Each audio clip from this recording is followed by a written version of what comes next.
أعوذ بالله من الشيطان الرجيم بسم الله الرحمن الرحيم والصلاة والسلام على سيدنا Muhammad وآله الطيبين الطاهرين. En el nombre de Dios, el compasivo, el misericordioso. Que las bendiciones de Dios sean con el profeta del Islam, Muhammad, y los inmaculados imames de su descendencia. En esta séptima clase del tafsir, la exégesis del Corán, sus fundamentos y métodos, trataremos el tema de el zahir y el batin del Corán, los aspectos manifiestos y ocultos del Corán. Este tema lo veremos en dos clases, inshallah. Lo veremos en esta séptima clase y en una octava, inshallah. Porque son varios temas los que se deben tocar. Uno de ellos son las narraciones que se refirieron a que en el Corán hay un zahir y un batin, un aspecto manifiesto y un aspecto oculto. Inshallah, en esta clase también tocaremos el tema después de ver las narraciones que se refieren a este tema, con estos términos y otros términos afines, veremos un análisis semántico, daremos un análisis semántico de estas expresiones que han sido transmitidas en los hadices. Entre las narraciones de que en el Corán hay un aspecto manifiesto y un aspecto oculto, encontramos las siguientes. Dijo el profeta del Islam, sallallahu alayhi wa alihi: أنا أقرأ لبطن وأنتم تقرؤونه لظهر. Yo leo el Corán desde un aspecto batin, libatnen, mientras que vosotros lo leéis desde un aspecto zahir, de un aspecto manifiesto. Le preguntaron: oh mensajero de Dios, mal batin, ¿qué es el aspecto oculto? قال أقرأه أتدبره. Lo leo y reflexiono en el mismo, وأعمل بما فيه, y actúo en base a él. Se narró también en un hadith mursal, o sea, la cadena de transmisión solo llega a un compañero de los compañeros, a un tabi'in, que el profeta dijo: ما أنزل الله عز وجل آية إلا لها ظهر وبطن. No hay ninguna ley del Sagrado Corán que Dios haya revelado sin que tenga un aspecto manifiesto y un aspecto oculto. وَلِكُلِّ حَرْفٍ حَدٌّ. Y cada letra tiene un had. Ya explicaremos ahora qué es el had. Had significa literalmente límite. Y aquí se refiere a un término o a un precepto. Y cada letra tiene un had, y todo had tiene un matla, y todo expresión o término preciso tiene un matla, que es el sentido global. Ahora analizaremos, después de ver las narraciones, cuando hagamos un análisis semántico de las expresiones que están en los hadices, veremos qué significa, a qué se refiere con harf o letra, a qué se refiere con had, que lingüísticamente significa límite, pero aquí qué es lo que significa. Está usada para ir comprendiendo las narraciones en el sentido de precepto o término preciso, y matla, que significa lugar de salida, pero aquí significa noción global, esa noción emergente, noción saliente. Matla es como el lugar donde sale el sol, se dice el matla, el saliente. Repitamos la narración. No reveló Dios ninguna ley sin que tenga illa laha zahrun wa batn, sin que tenga un aspecto manifiesto y un aspecto oculto. Wa likulli harfin had. Y cada letra tiene un had, o término preciso o precepto. وَلِكُلِّ حَدٍّ مَطْلَعٍ. y cada had tiene un matla o noción global. Ya aclararemos otras expresiones. Se transmitió del compañero del profeta, del famoso compañero del profeta Ibn Mas'ud, que el profeta dijo: Unzila el Corán fue revelado a la sab'ati ahruf, en base a 7 letras. Likulli harfin minha zahrun wa batnun, y cada una de sus letras tiene un aspecto manifiesto y un aspecto oculto. Wa likulli harfin haddun, y cada una de sus letras tiene un had, un límite preciso, precepto. وَلِكُلِّ حَدٍّ مَطْلَعٍ, y cada uno de estos had tiene un matla o aspecto global. Y así otras narraciones que son similares. En esta narración de Ibn Mas'ud se agrega lo siguiente: وَإِنَّ عَلِي بْنَ أَبِي طَالِبٍ, ciertamente que el imam Ali عِنْدَهُ الظَّاهِرُ وَالْبَاطِنُ, posee tanto el aspecto manifiesto como el aspecto oculto del Sagrado Corán. Y así otras similares, que más no voy a leerlas a todas, las que se mencionan en los libros, que más se la trae para hacer diferentes análisis. Primero sobre la cantidad de narraciones que se refieren, que aluden a estas nociones y con estos mismos términos, y hacer también un análisis de las mismas, cómo fueron las diferencias que presentan unas de otras, y analizando esas diferencias y analizando el contexto en el que fueron reveladas, poder entender mejor en qué sentido fueron usadas. De este mismo tenor, tanto del profeta como de los imames de Ahlul Bayt, fueron reveladas, narradas, varios hadices. En otra narración, el profeta del Islam dice: "Utitu al-Qur'an", me fue dado el Corán a la sab'ati ahruf, en base a 7 letras. "Likulli harfin minha zahrun wa batn", y cada una de sus letras tiene un aspecto manifiesto y un aspecto oculto. También expresiones en el mismo tenor, dice: el profeta sallallahu alaihi wa alihi dijo: "Inna lil Qur'ani zahran", ciertamente que el Corán tiene un aspecto manifiesto, o batnan, y un aspecto oculto. "Wa li batnihi batnan", y cada aspecto oculto tiene otro aspecto oculto más. "Y la sab'ati abtunen", hasta 7 aspectos ocultos. También fue narrado exactamente con las mismas expresiones de los imames, el imam Kazim alayhi salam, el séptimo imam, y también de su padre, el imam Ja'far Sadiq alayhi salam, el sexto imam.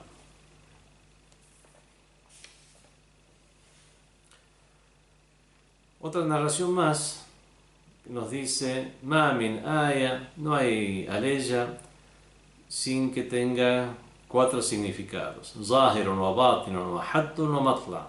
Un aspecto zahir, manifiesto; un aspecto batin, un aspecto oculto; un had, o sea, un límite o término preciso, precepto; wa matla', y un aspecto emergente o aspecto global o noción global.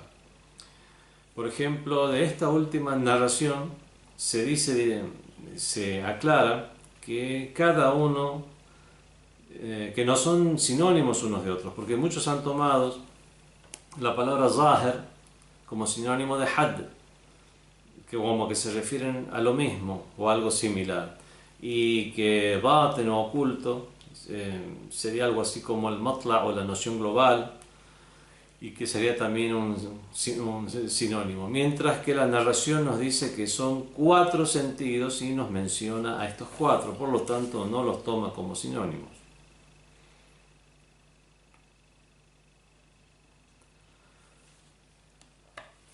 El próximo tema el próximo punto es hacer lo que se llama Fiqhul Hadith. Fiqhul Hadith significa hacer un análisis lingüístico de las narraciones, de las expresiones usadas en las narraciones. A muchos puede llegar a confundir el término, los que no están familiarizados con las ciencias islámicas, con las disciplinas islámicas. La palabra fiqh, a pesar de ser árabe parlantes a lo mejor, la palabra fiqh pueden llegar a comprender de la misma lo que hoy en día se entiende de fiqh, que es jurisprudencia.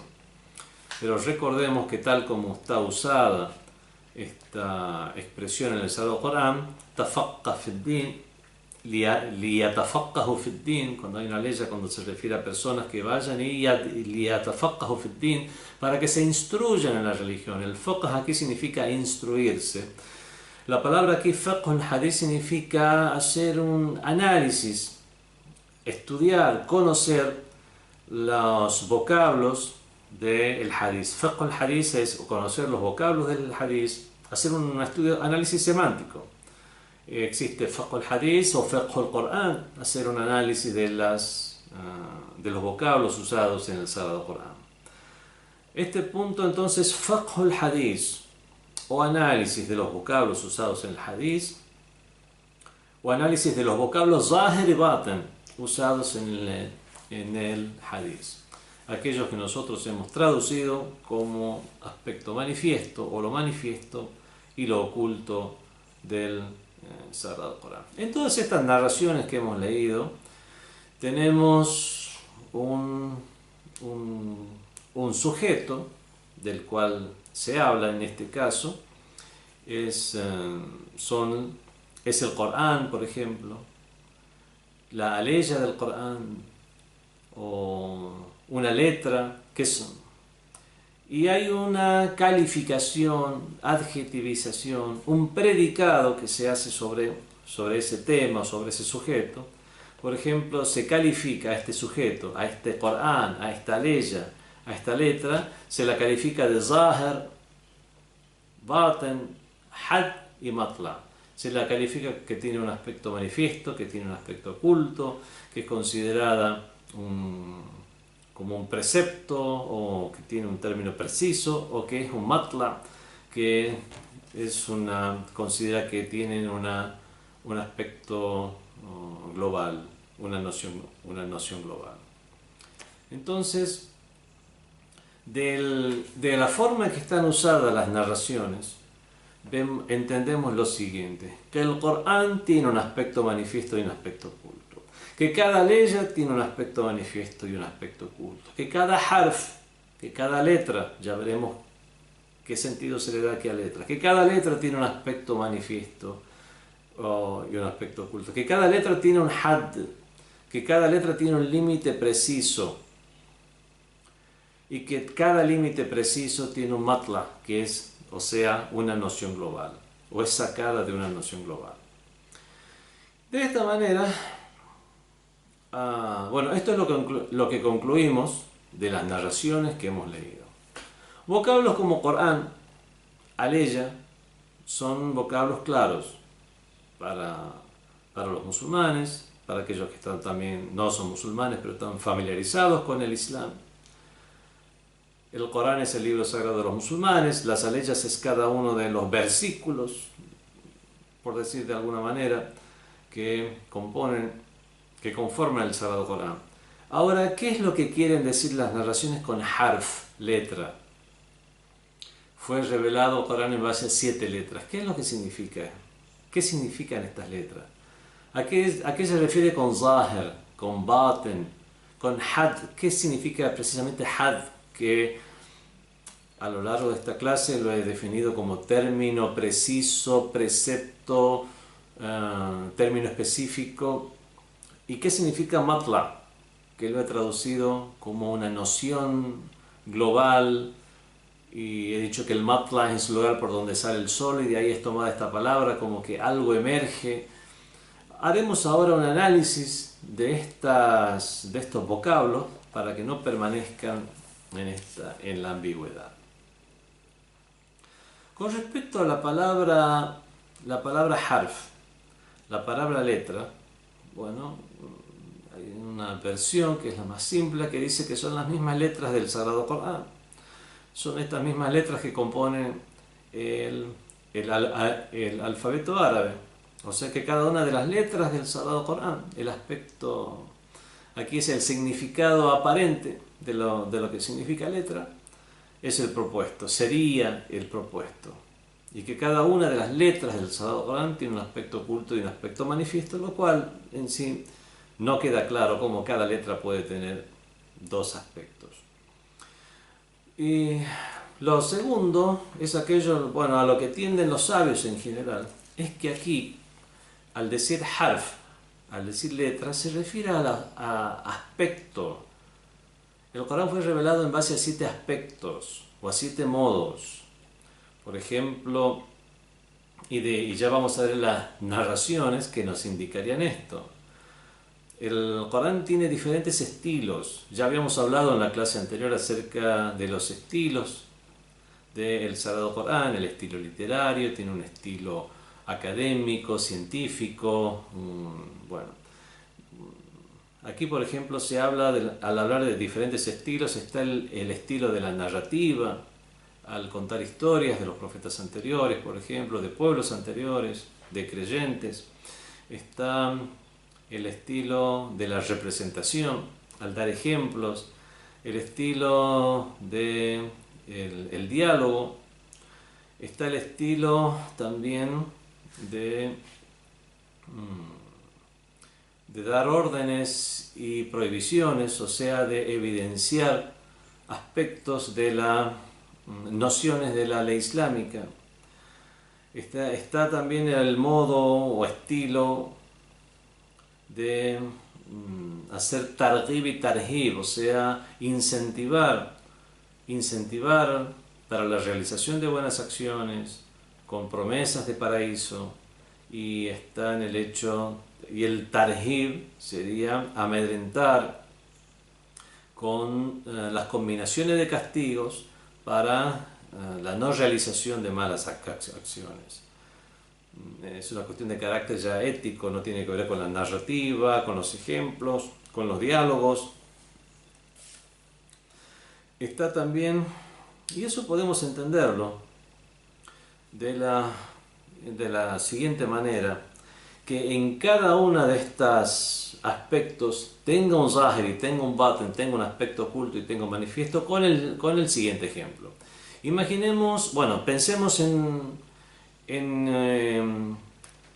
esas leyes del Sagrado Corán que se refieren a cuestiones de la Sharia, a cuestiones de la ley islámica. Por ejemplo, aquellas que se refieren al ayuno. Tiene un aspecto manifiesto, el zahir, que es el ayuno que se hace de comida y bebida, lo cual cualquier persona puede llegar a comprender. Es abstenerse de comer y de beber por un tiempo determinado, por unas horas en particular. Y tiene también un aspecto oculto, un baten, donde se refiere a eso y a algo más, donde va mucho más allá.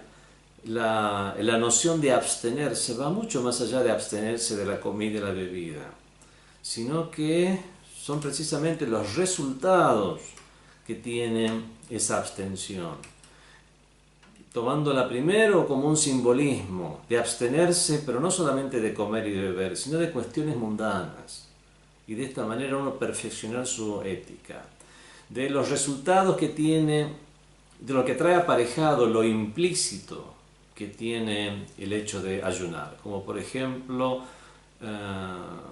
fomentar el autocontrol con cuestiones tan simples como la bebida o la comida, y trasladar la noción a otros ámbitos, sobre todo lo que tiene que ver con la ética. Cuidar en nuestras palabras, en nuestra conducta, en nuestro comportamiento, etc. Y de esta manera vemos que si bien hay una ley que puede tener un aspecto manifiesto, como es el hecho de ordenar que se ayune, tiene un aspecto oculto que son todas estas cuestiones que hemos nombrado, y eso es algo que se puede llegar a comprender perfectamente, y es algo sobre lo cual hablan los sheikhes, los difusores religiosos en sus discursos antes, durante el mes de Ramadán, que es el mes de ayuno. Ibn Mas'ud, el compañero del profeta, narra el siguiente hadiz. Innal kutuba, los libros sagrados, kanat tanzilu min as-sama min babin wahid, eran revelados o eran hechos descender del cielo a través de una sola puerta. Wa innal Qur'ana unzila min sab'ati abwab. Y ciertamente que el Sagrado Corán fue revelado desde 7 puertas, ala sab'ati ahruf, en base a 7 letras. Halal, lo lícito, wa haram, y lo prohibido, muhkam o mutashabih, lo determinante y lo alegórico, wa darbul amthal, el hecho de dar ejemplos, wa amrun, el hecho de ordenar, wa zajr, el hecho de prohibir o alejar, فأحل حلاله وحرم حرامه, y de esta manera es lícito lo que es lícito en él, y harrama harama, y se hizo prohibido o has prohibido lo que es prohibido en él. Y de esta manera este hadiz nos indicaría que entonces que las letras son formas, son modos, son estilos. Rasulullah, el mensajero de Dios, también dijo lo siguiente: Unzila al-Qur'an ala sab'ati ahrufin. El Sagrado Corán fue revelado en base a 7 letras. Amrun, orden, wa zajr, o prohibición, targhib, incentivo, tarhib, amedrentación o combinación de castigo, wa jadal, diálogos, qisas, historias, wa mathal, y ejemplos. Y este hadith, como el anterior, nos deja en claro que el significado de las letras en base a las cuales fue revelado el Sagrado Corán no son las letras del alfabeto, sino son modos, aspectos, temas, dimensiones, diferentes dimensiones o aspectos que el Sagrado Corán refleja en su contenido y en su texto. El Imam Khomeini, rahmatullah alayh, el fallecido Imam Khomeini, explica o tiene la siguiente postura de que sí, el Corán fue revelado en base a todos estos modos, porque el Corán fue revelado para diferentes sectores de la sociedad, personas con diferentes niveles académicos, de cultura general, con diferentes tendencias, y es por eso que cada uno o cada sector de la sociedad puede aprovechar más de un aspecto que del otro.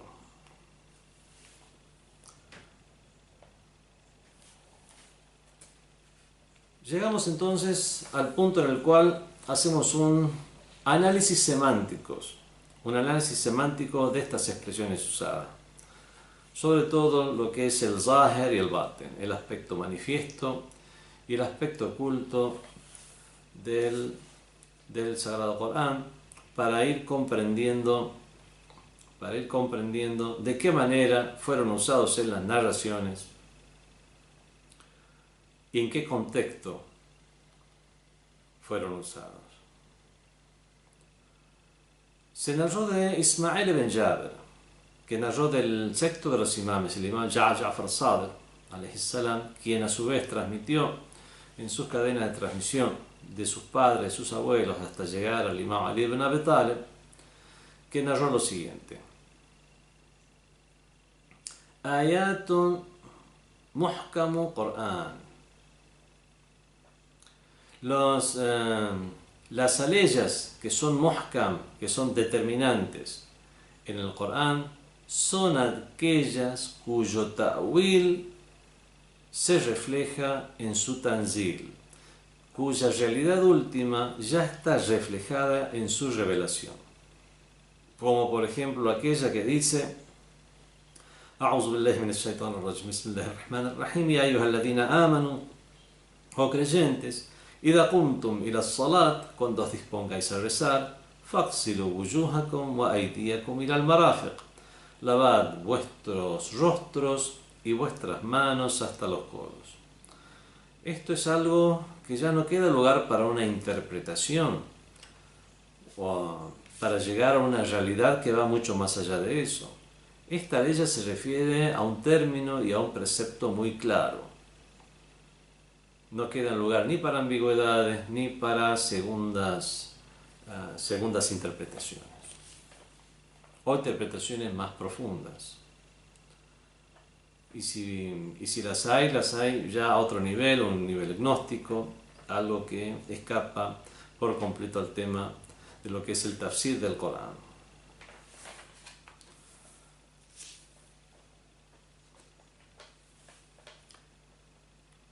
Entonces sucede que el aspecto zahir del Sagrado Corán, en la forma que están utilizadas estas aleyas, podemos comprender lo siguiente: que hay dos tipos de zahir, que hay dos tipos de aspectos manifiestos. Está el aspecto manifiesto que es tasawwuri, o sea que es hipotético o teórico. Hay muchas aleyas que se refieren, que nos transmiten una noción, y esas nociones podemos llegar a ver dos aspectos en ellas. Primero, el hipotético teórico. Es usado un vocablo y nosotros hacemos un análisis desde el punto de vista lingüístico, que este vocablo puede decir una cosa, puede decir otra cosa, puede querer significar una cosa u otra. Y entonces vemos cuál es el vocablo más usado, cuáles son los que usaban los árabes en esa época, qué es lo que entendían con ese vocablo, generalmente. Si es un vocablo es unívoco, o sea, no tenía ningún otro sentido, entonces decimos que es explícito y llegamos a comprender ese aspecto oculto ya de manera concreta. O podemos llegar a decir, no, es usado de diferentes maneras, pero la mayor parte del tiempo se usa más para algo en particular, y ahí encontramos que teóricamente, hipotéticamente, vemos cuáles son las variables que podemos tener en cuenta. Y otra vez tenemos un zahir que ya es preciso, como la ley que acabamos de leer, que transmitió el imam Ja'far Sadiq alayhi salam, para dar este ejemplo en el cual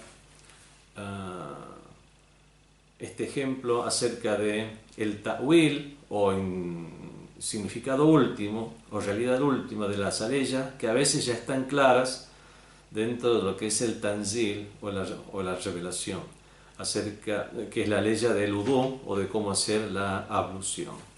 Esta ley es zahir, pero ya tiene un had. ¿Qué significa had en este caso? Y aquí ya comenzamos a hacer el análisis semántico de las palabras had y matla. Had aquí ya es un límite preciso. Podemos decir que todo had está vinculado a lo zahir del Corán, al aspecto manifiesto del Corán. Pero un aspecto manifiesto puede ser hipotético, genérico, o puede ser concreto. Cuando ya es concreto decimos que ahí ya es had. Por ejemplo, esta ley acerca de la ablución ya es un had. Y es por eso que muchas veces se lo traduce como precepto también. Es un término preciso o precepto que ya se encuentra en el Sagrado Corán, porque generalmente este tipo de leyes, las relacionadas a la ley islámica, ya no dejan un lugar para interpretarlas dentro de otro ámbito, y ya son más precisas en lo concreto a lo cual se refiere.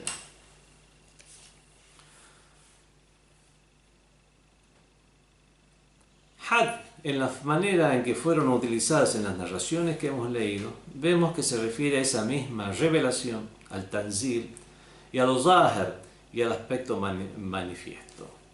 Y el vocablo matla, que es con el cual generalmente viene junto con el vocablo had, se refiere al ta'wil a la realidad última que se encuentra que se encuentra más allá de las leyes del Sagrado Corán, y a lo baten y al aspecto oculto. Entonces la palabra had está vinculada a lo zahir, pero no es un sinónimo.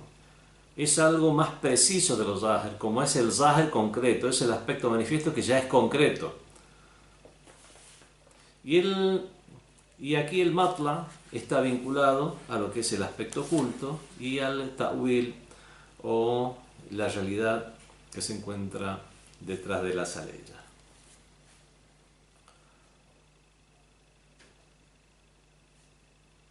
Entonces, definitivamente no podemos tomarlas como sinónimos una de otra.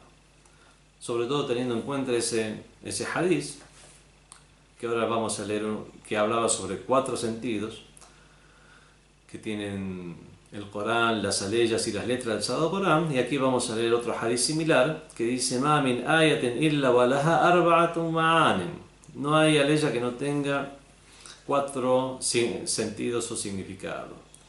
Fal-Zahir, el aspecto manifiesto, que es la tilawa, que es su lectura.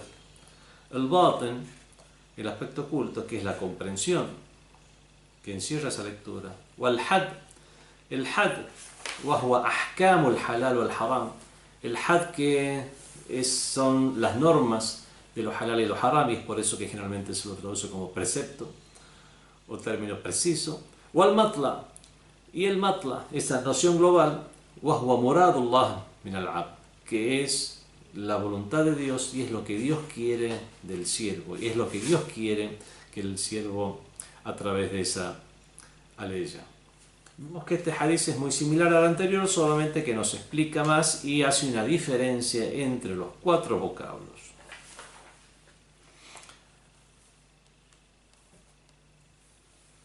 Con estos hadices vemos que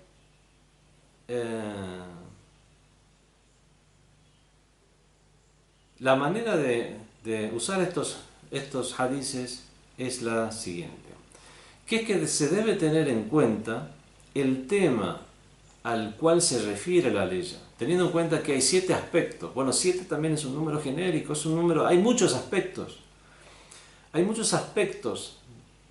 del Sagrado Corán. Como el Corán, 7 aspectos o 7 modos en la forma en que el Sagrado Corán se dirige a las personas, teniendo en cuenta el modo, teniendo en cuenta el tema, teniendo en cuenta la correspondencia entre las partes del discurso, podemos llegar entonces a utilizar esos postulados que nos dejan las otras disciplinas de las ciencias islámicas, como lo que es la literatura, la literatura árabe, la lógica y los postulados de la ciencia de principios de jurisprudencia y otras, etcétera, para hacer análisis como el siguiente. En la ley que dice: "A'udhu billahi minash shaitanir rajim, idha halaltum fastadu", cuando ya estés en hel, o sea, cuando ya salgáis del estado de consagración ritual, ya salgáis del estado de ihram. Ahora, cuando ya estéis en estado de hel, idha halaltum, cuando ya salgáis del estado de consagración ritual, fastado. Ahí, estado, ya cazad, pueden cazar animales.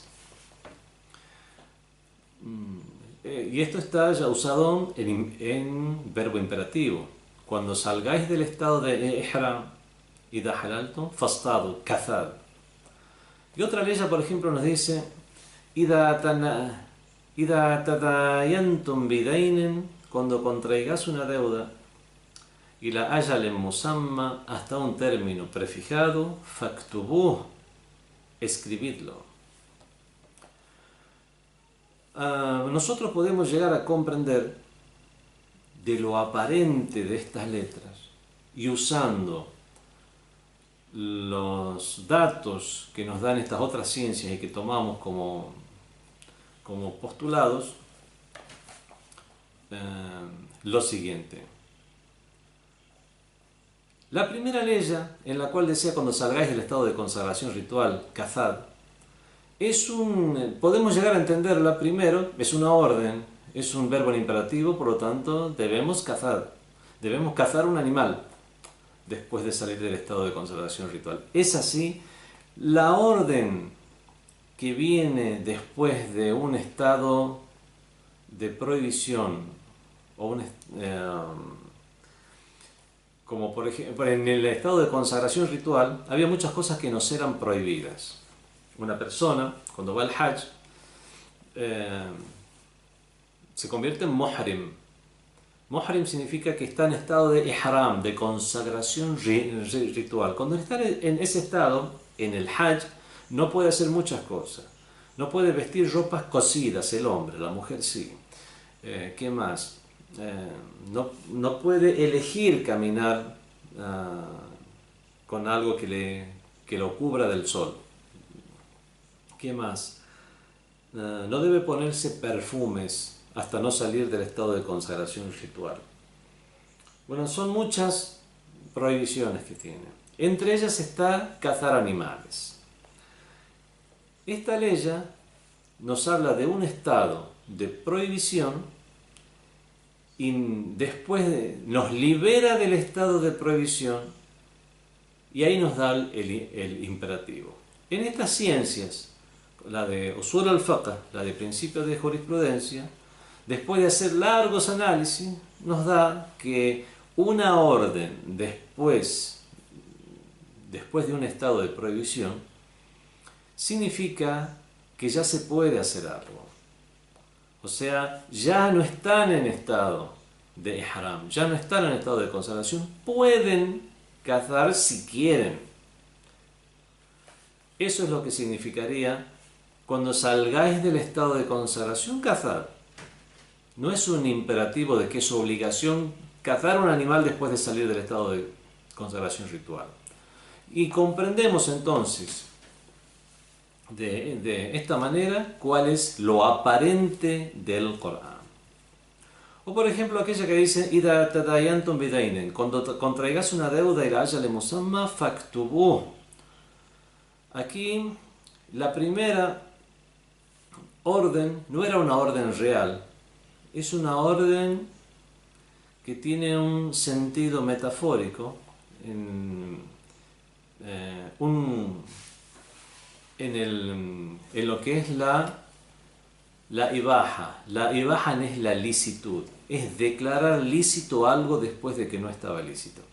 Y la segunda ley, cuando contraigas una deuda, es que escribirla, hasta un término prefijado es que escribirla, no es una orden de precepto religioso que si uno no cumple con ese precepto, ello conllevaría un castigo, por ejemplo. Es lo que se llama Amr Irshadi. El Amr Irshadi es una orden orientativa. Se dice que algunos pueden llegar a cuestionar cómo puede un profeta del Islam, como es el primer ser humano y el primer profeta, Adán, haber desobedecido a Dios cuando le dijo que no coma del árbol, que no coma de tal árbol. ¿Cómo un profeta puede desobedecer una orden? Sobre todo para la creencia shia imamita, los profetas son inmaculados, no pueden cometer ningún pecado. La respuesta que se han dado desde la shia imamita es lo siguiente, que hay diferentes tipos de respuestas. Una de las respuestas es que eso directamente todavía no había una sharia, no había unas órdenes y prohibiciones, era el paraíso terrenal, entonces todavía no había una orden de prohibición como para decir que Adán cometió un pecado, una transgresión a la ley divina, porque todavía no había una ley. Otra de las respuestas es que lo que hizo Adán fue hacer tarkul aula, dejar de hacer lo que era prioritario. Podía hacer dos cosas, pero él como profeta era mucho mejor que haga esto. Y no hizo lo que correspondía que haga como profeta, lo cual no significa que eso sea condenable. Y la tercera La respuesta que se da es la a la cual a que quiero hacer referencia aquí. Que esa orden que Dios le dio era una orden orientativa, no una orden que acarrearía una reprimenda real. Es como cuando un padre le dice a un hijo: no se acerque al precipicio, no te acerques al precipicio.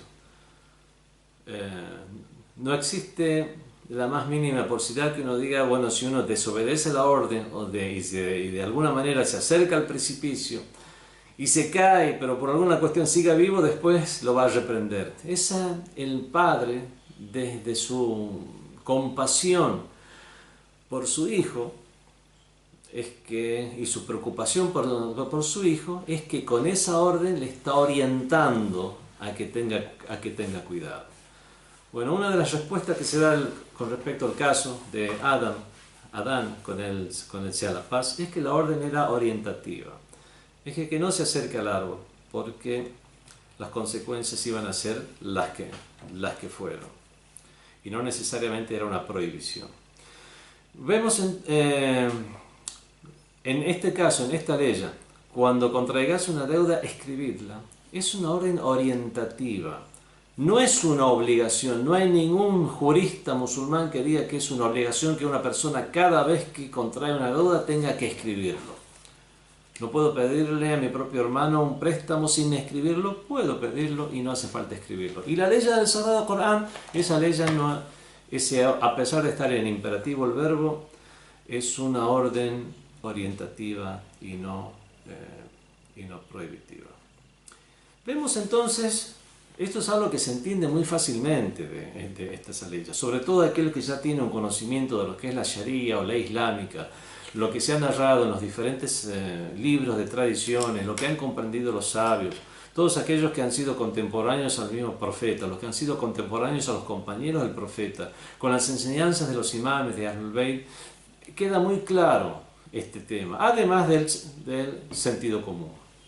Entonces vemos que si bien el aspecto aparente de la palabra es que es una orden, y si es una orden sería de obligatoria realización, vemos que aún así no constituye lo aparente del Sagrado Corán una hujja o prueba de valor, porque vemos que los aspectos aparentes pueden tener otras opciones. En cambio, el had es el aspecto aparente ya concreto, como la ley del udú o de la ablución. Es por eso que decimos, ahí hay un zahir, hay un aspecto aparente, pero ya es un had, porque es un aspecto aparente que no es hipotético, como para tirar opciones de qué es lo que puede llegar a querer decir. Ya es concreto, y al ya ser concreto, es que ahí es que lo llamamos had. Y ahí vemos la diferencia que hay. Si bien todo had es zahir, no todo cuestión zahir es had.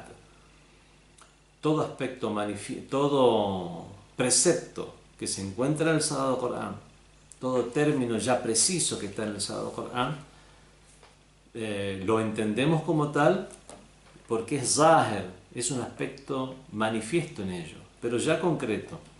Pero no cualquier cosa que sea zahir en el Corán es un precepto concreto y un término ya específico. Entonces ahí comprendemos la relación entre los términos zahir y el término had. Narró el Imam Sadiq alayhi salam lo siguiente: aquel que no conozca del libro de Dios las leyes que son abrogantes y las abrogadas, al-nasikh o al-mansukh, no reconozca, no distinga entre el khas y el am, lo que es particular y lo que es general, no reconozca el muhkam min al-mutashabih, no reconozca lo que es determinante de lo que es alegórico, no conozca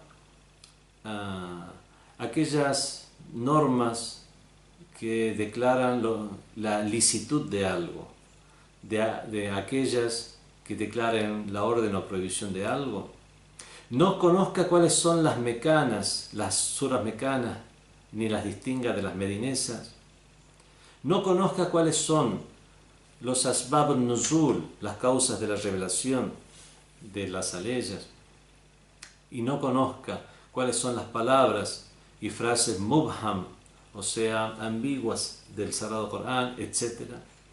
El que no conozca todo esto no se puede llamar sabio en el Corán y no se puede decir que es de la gente del Corán. Con esto nos quiere decir Imam Ja'far Sadiq alayhi salam que para hacer un tafsir o exégesis del Sagrado Corán y llegar a comprender los aspectos necesarios para explicárselo a los demás, es necesario conocer todas estas cuestiones, que como lo dicen las narraciones, serían las letras, modos o aspectos que tiene el Sagrado Corán. Quien no reconozca un aspecto de otro y mezcle entre los mismos, es una persona que hace tafsir per ra'i, tafsir en base a la propia opinión. Eso con respecto a la palabra had. Con respecto a la palabra matla, matla significa lugar de salida del sol, se le dice matla, es el saliente, se dice que es el aspecto emergente, el aspecto del cual, la noción global de la cual surge ya la aleya, y es la voluntad de Dios, es la voluntad que finalmente Dios quiere con una expresión o con una frase que nos dice en el Sagrado Corán. Para comprender más precisamente esto y ver cómo el had es particular y el matla es general, como el precepto es particular y la noción global es global o general, podemos dar como ejemplo la ley de la prohibición de los embriagantes, en la cual en la ley se habla del hamr, dice fajtanibú, absteneos de él. El hamr, como ya he explicado en alguna clase anterior, es el Himar, se le dice a los velos también de las mujeres. Hamar significa tapar algo, velar algo o tapar algo, en este caso tapar la uva para que fermente. Por eso que el hamar es el vino. Hamar no es cerveza, hamar no es whisky, no es vodka. Hamar es el vino. Entonces la ley de la prohibición de los embriagantes, en este caso la prohibición del hamar, tiene un had. Pero la voluntad de Dios en general, y lo cual lo comprendemos por aleyas, narraciones, vincular una aleya con otra aleya, etcétera, etcétera, etcétera, comprendemos que el matla, la voluntad de Dios, es la prohibición del embriagante en general. Esa es la voluntad de Dios, el matla. Y el had, que es el precepto concreto revelado, es la prohibición del hamar, específicamente.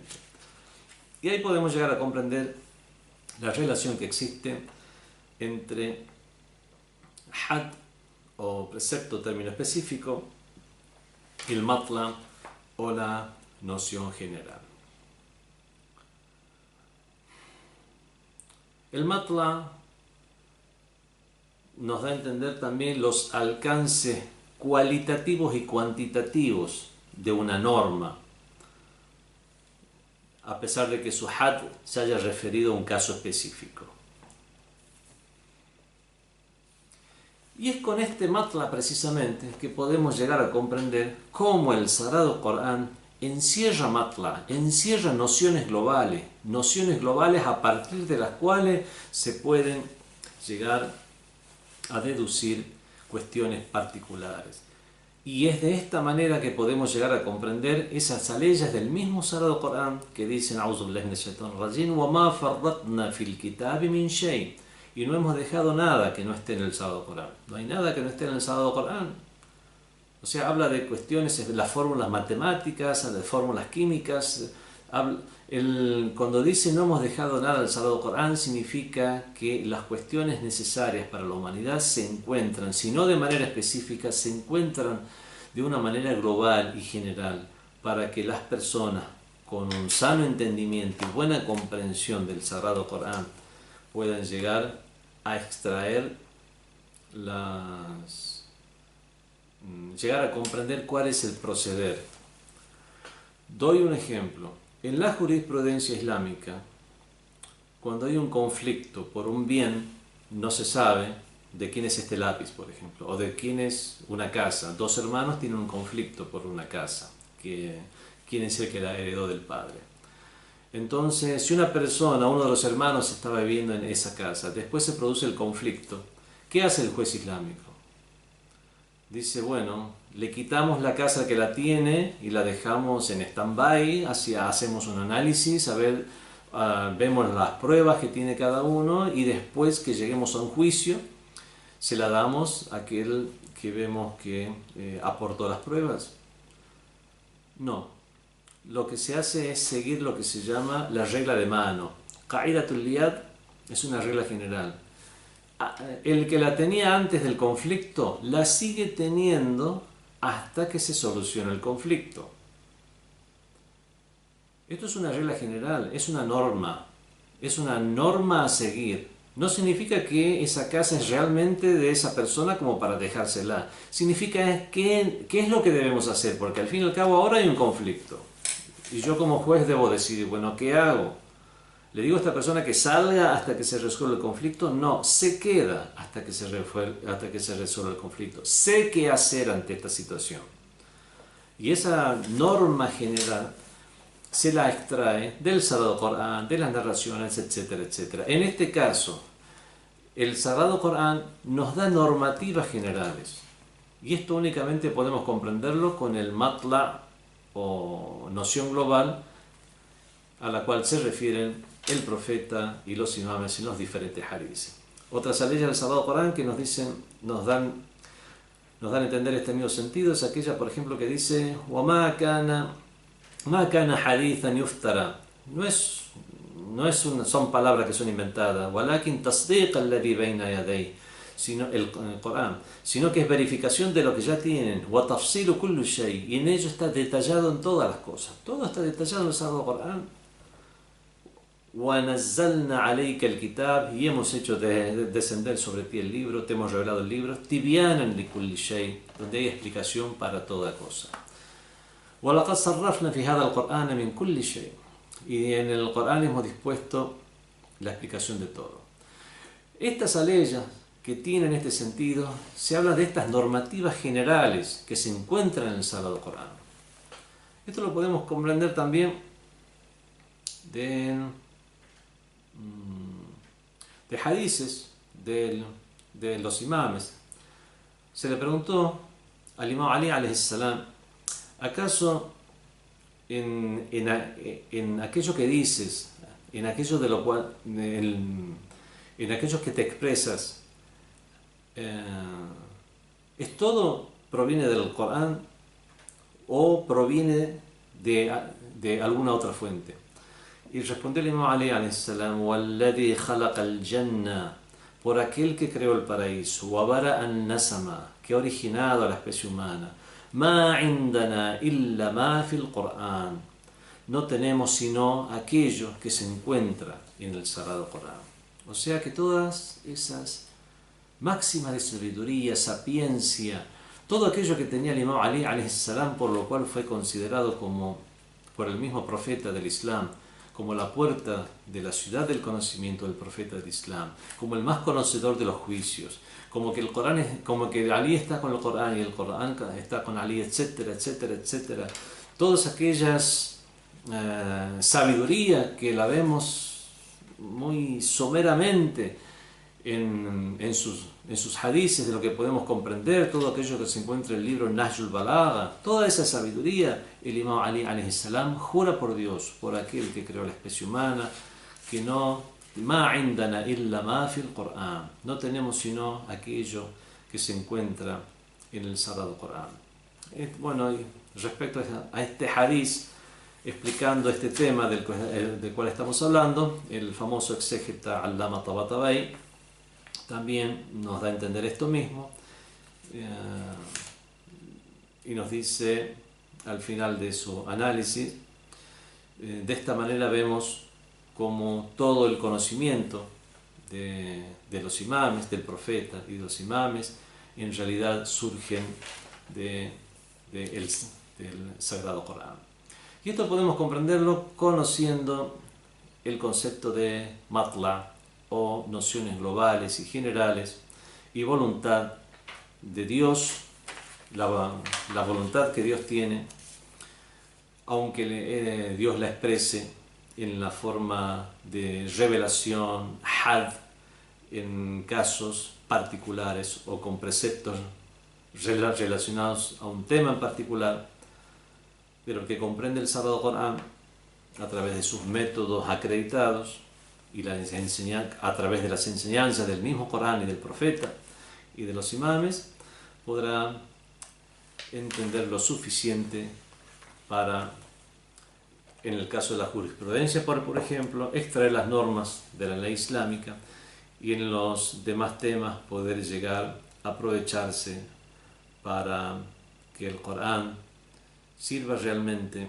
sea una curación, shifa o lima fi sudur, sea una curación para lo que hay en los pechos y para que el ser humano trascienda. Wassalamu alaikum wa rahmatullahi wa barakatuh.